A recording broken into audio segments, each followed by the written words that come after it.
กองประชุมใหญ่ครั้งที่3ของหน่วยภาคแขนงบริหารและจัดตั้งพนักงานแผนกอุตสาหกรรมและการค้าแขวงได้เปิดขึ้นอย่างเป็นทางการในตอนบ่าย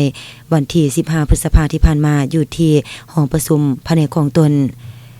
ภายใต้การเป็นประธานของสหายนางมณีทองอวนลาศีเลขาหน่วยภาคแขนงบริหารและจัดตั้งพนักงานโดยเกียรติเข้าร่วมของสหายขอนสวรรค์สุขเสริมเลขาคณะภาคภาคฐานแผนกอุตสาหกรรมและการค้าแขวงมีบรรดาสมาชิกภาคต่างหน้าหน่วยภาคอ้อมข้างและคณะพิสอบสุขอยู่กองประชุมเข้าร่วมในพิธีสหายหนูหักไสยวงศ์ผู้กวดการหน่วยภาคได้ผ่านบริงานการเมืองทั้งสองภาคตลอดระยะผ่านมาก็คือปัจจุบัน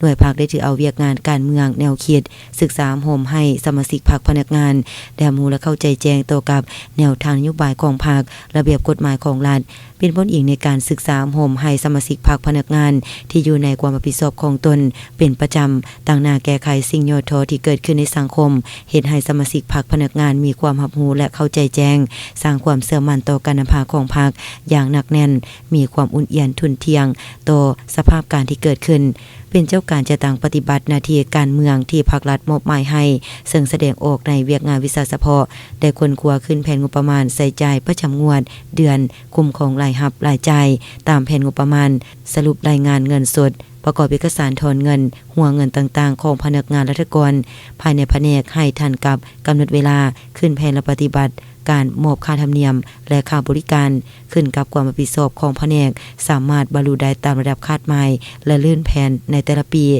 ความประชุมครั้งนี้ผู้แทนสมบูรณ์ที่เข้าร่วมได้พร้อมกันใส่สิทธิประชาธิปไตยของตนเลือกเอาเลขาหน่วยภาคสุดใหม่บนพื้นฐานหลักการรวมศูนย์ประชาธิปไตยอันถูกต้องและสอดคล้องกับมาตรฐานเงื่อนไขที่กำหนดไว้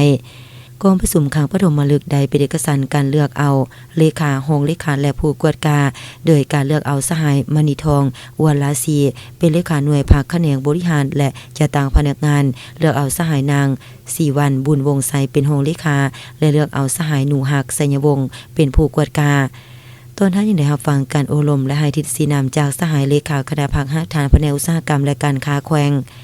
ซึ่งสหายได้เน้นให้คณะภาคสุดใหม่จงสืบต่อเพิ่มทวีเอาใจใส่ศึกษาโฮมการเมืองแนวคิดให้สมาชิกภาคพนักงานได้รู้และเข้าใจต่อกับแนวทางนโยบายของภาคระเบียบกฎหมายของรัฐปรับปรุงแบบแผนวิธีนำพาวิธีเวียกของคณะภาครวมศูนย์ประชาธิปไตยเฮ็ดเวียกเป็นหมู่คณะเสียงส่วนน้อยขึ้นกับเสียงส่วนหลายบุคคลรับผิดชอบทางนี้ก็เพื่อแนวใช้ให้เวียกงานดังกล่าวได้มีการปรับปรุงและแก้ไขดีขึ้นเป็นเก่าๆ